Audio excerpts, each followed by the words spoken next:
Aujourd'hui, on s'attaque à un monument des années, enfin, de l'année 80 pour être plus précis, Pac-Man, la première mascotte du jeu vidéo. Donc ça commence avec un menu où on présente les différents fantômes. Alors il y a une raison pour ça, c'est qu'ils ont tous une fonction un peu différente. Donc je vous l'expliquerai pendant que je joue.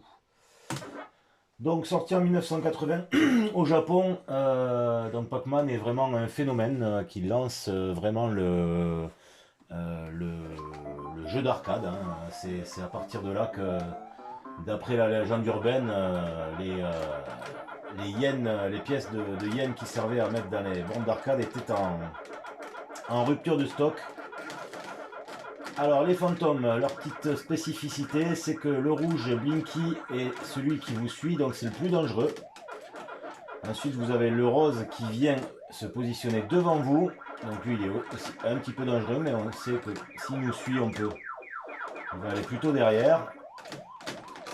Et ensuite on a le bleu qui vous suit qu'à partir de 30 pastilles, donc pas de suite. Et le orange lui, bon, il est vraiment pas dangereux.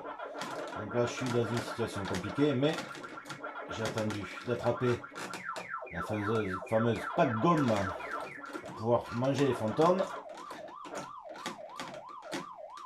Alors là, je suis en position très délicate. Alors là, ici à droite, vous voyez, il y a un petit raccourci pour aller de l'autre côté. Donc j'ai encore 2 vies, je suis pas trop mal parti, ça va.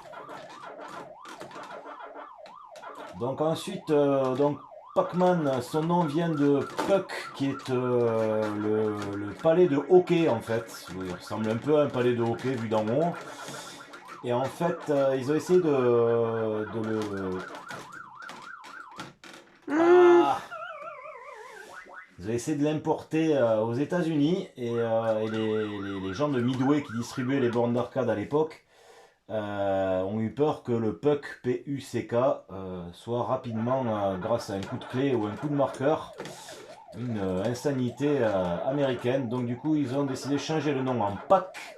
Alors en plus, en japonais, Paku, ça veut dire manger, donc bon, ça allait bien. Du coup, c'est devenu Pac-Man, mais à la base, c'était Pac-Man. Et là, ça ira pour aujourd'hui. Les trois